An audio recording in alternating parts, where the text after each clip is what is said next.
कैलाशवासी हे अविनाशी, कैलाशवासी हे अविनाशी, गाऊं तेरी वंदना आदि देव शंकरा, आदि देव शंकरा,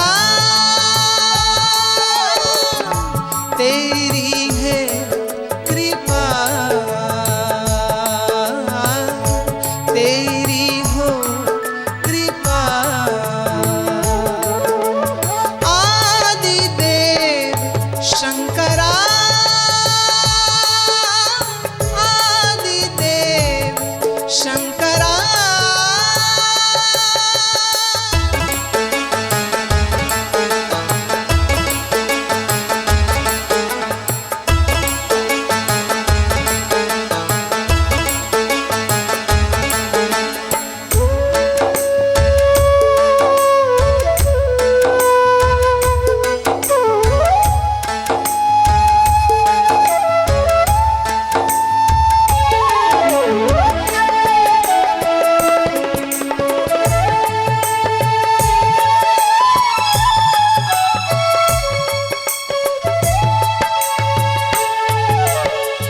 सच्चित आनंद रूप तुम्हारो, सच्चित आनंद रूप तुम्हारो,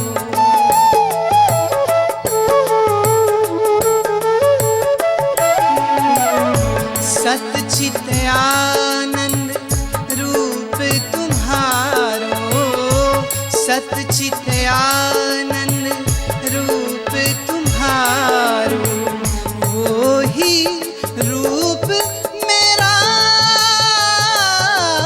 आदि देव शंकरा,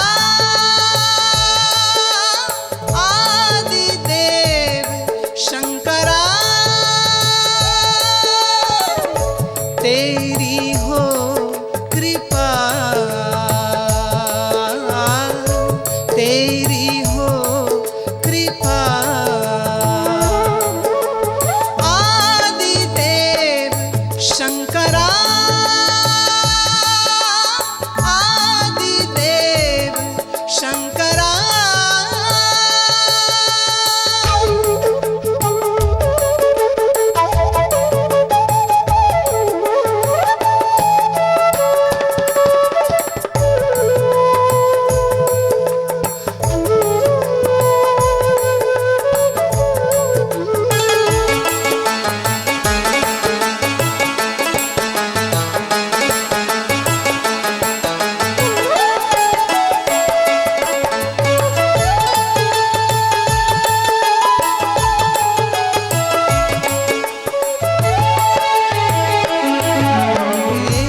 आशुतोष शिव तुम हो दयालु, आशुतोष शिव तुम हो दयालु,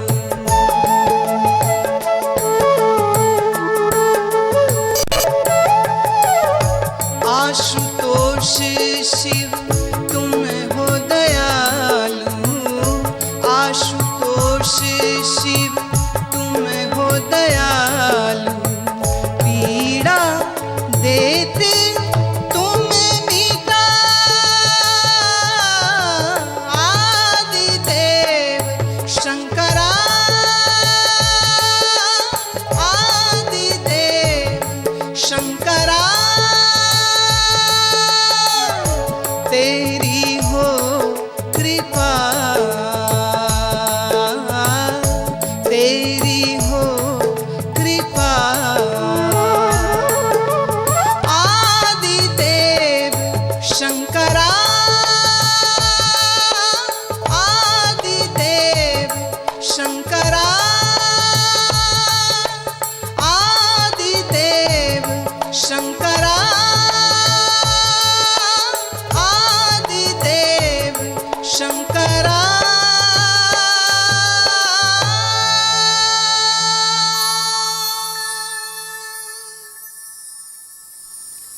आशुतोष शिव तुम हो दयालु।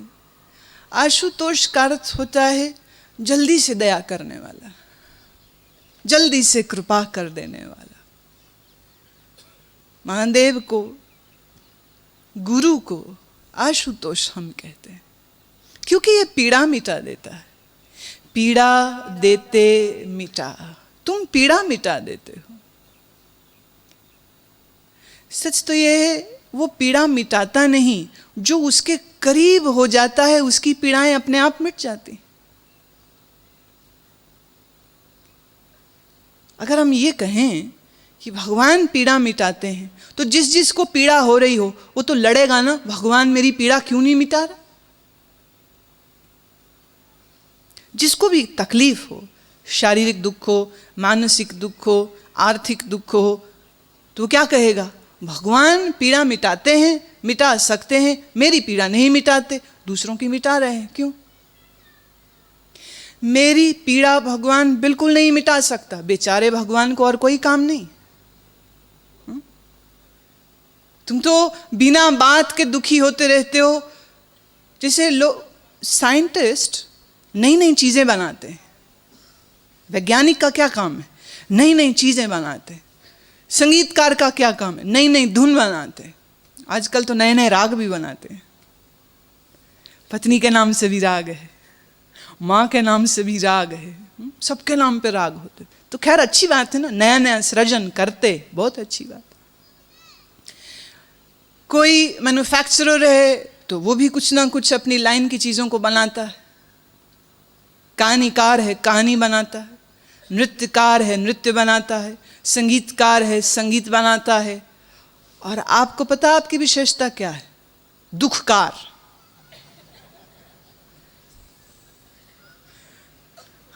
आप नए नए दुख बना लेते हो, नए नए ये परफेक्शन है आपकी, रिटेल में भी, होलसेल में भी। और तो और आगे स्टॉकिस्ट भी रख देते हो। माने हम दुखी होंगे तो मेरी घरवाली क्यों सुखी रहे, वो भी सुन मेरे दुख को। मैं दुखी हूं तो मेरे मित्र दुखी क्यों ना हो, तो मित्रों को भी बुलाओ, उनको भी दुख सुनाओ। पर मैं कहती हूं, जो शिव का आराधक है, जो शिव का साधक है, वो दुख को बहाना बनाता है अपने अंदर के अंधकार में उतरने के लिए, अपने भीतर उतरने के लिए, और अपने भीतर उतर के वो सब प्रकार के दुखों से मुक्त हो जाता है। आशुतोष शिव तुम हो दयालु, पीड़ा देते मिटा। शिव तुम पीड़ा मिटाते हो। तब जैसे ही ये कविता में तुम जब बोल सुनते हो ना, तो लगता है भगवान मेरे क्यों नहीं मिटा रहा। और फिर देखते हो कि आश्रम में दो दो शंकर जी हैं, तीन बल्कि, तीसरे गुप्त हैं, वो किसी किसी को दिखते, दो दिखते हैं, तीसरे दिखते नहीं।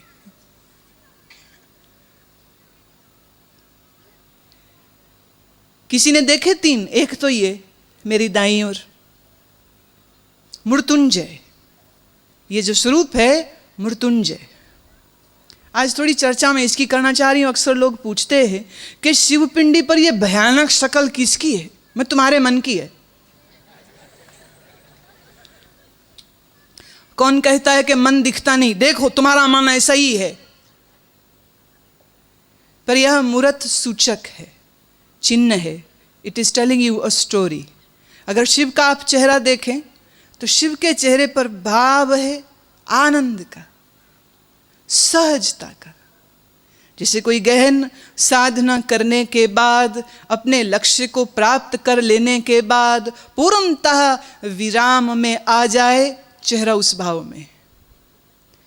शिवलिंग पर कोहनी है महायोगी की, मतलब शिवलिंग चिन्ह है निर्गुण का। कोहनी टिकी है उसके ऊपर, मतलब अब निर्गुण भी मैं ही हूं और सगुण भी मैं ही हूं।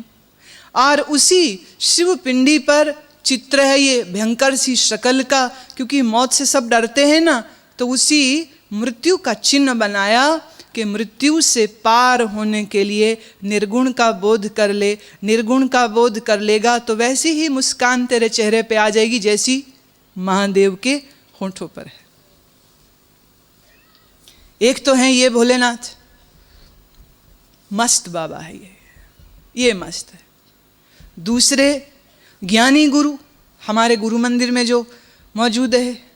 आपने एक चीज देखी, मूरत अक्सर सफेद होती, ये भी सफेद है, पर मंदिर वाली नहीं, काली है। आज समझ लग रही है कि वो काली रंग क्यों रखा गया, क्योंकि शिव का अर्थ ही है अंधकार।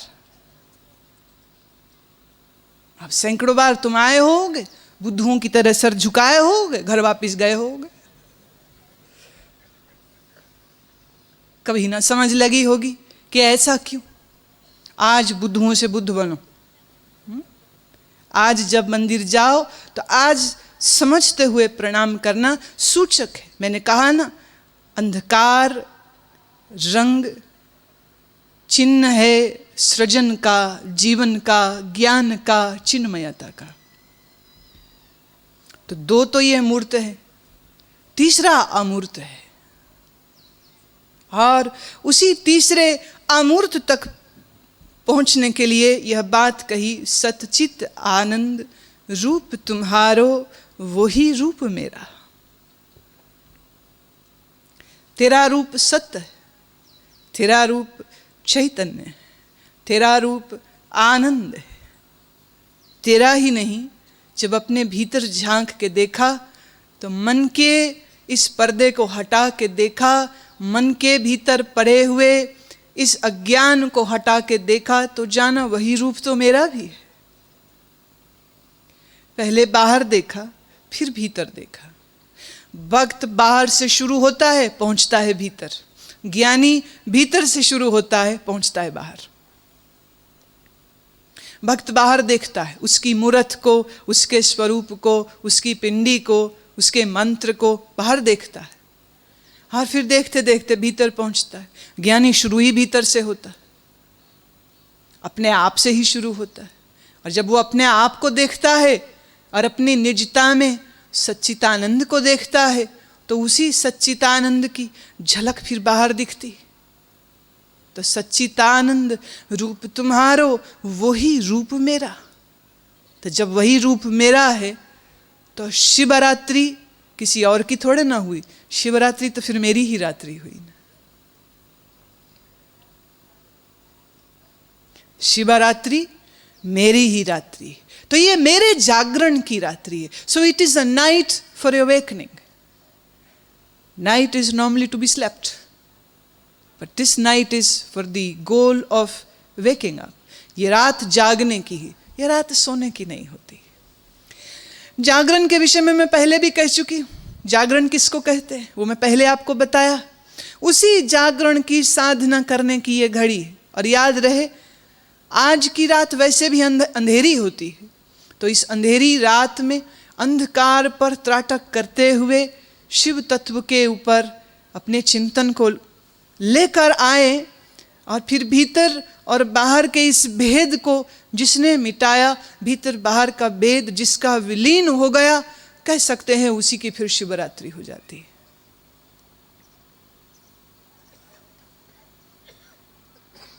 जल चढ़ाओ पिंडी पे, बहुत अच्छा। बेलपत्र चढ़ाओ आज की रात्रि, बहुत अच्छा। फूल चढ़ाओ, बहुत अच्छा।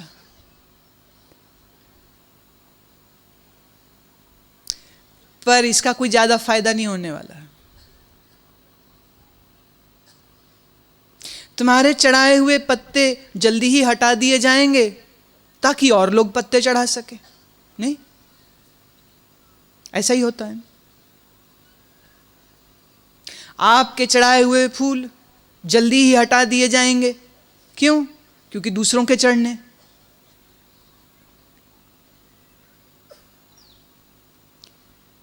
तो ज्ञानी कहता है, मैं फूल ना चढ़ाऊं, मैं पत्ते भी ना चढ़ाऊं, मैं जल भी ना चढ़ाऊं।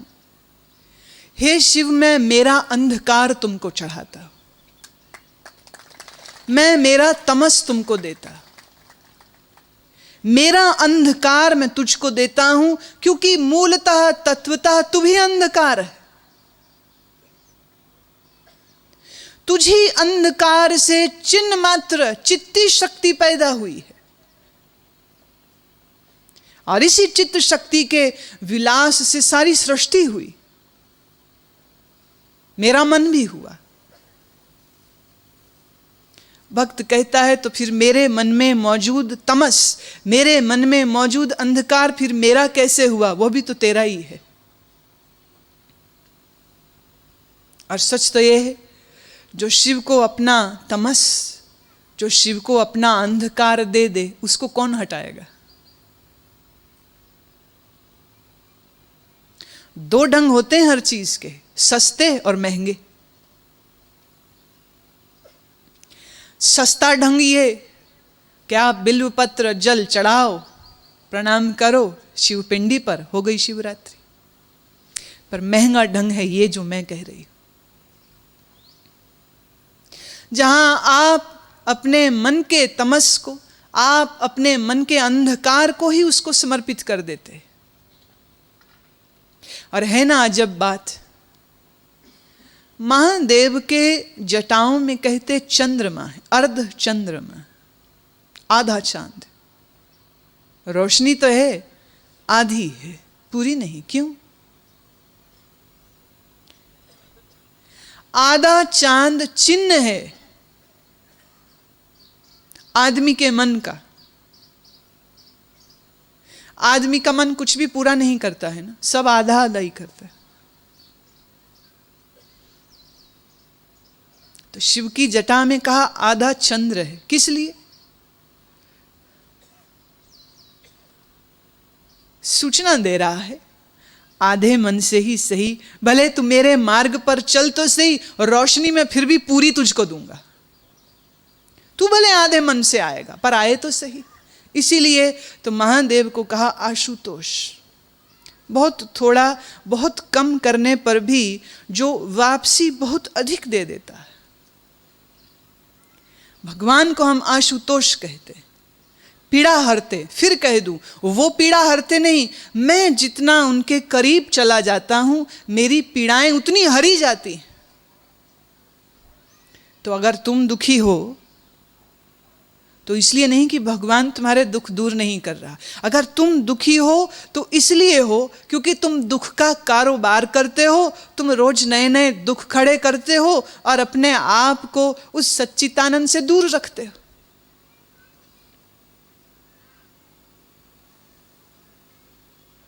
सच्चिदानंद से दूर रह करके मन कभी सुखी नहीं हो सकता, याद रहे। फिर इस पंक्ति को मैं दोबारा कह रही हूं, आशुतोष शिव तुम हो दयालु, पीड़ा देते तुम मिटा। कहीं राग ना आलापने लग जाना ना, मिटा पीड़ा, और फिर देखो ऊंची चढ़ चढ़ पंथ निहारूं, दुख मिटे के नहीं। मीरा का बोल है ना, ऊंची चढ़ चढ़ पंथ निहारूं। तुम भी कहीं निहारने लग जाओ, आ रहे हैं शिव हमारे मोहल्ले में कि नहीं, हमारे दुखों को दूर करने के लिए कि नहीं।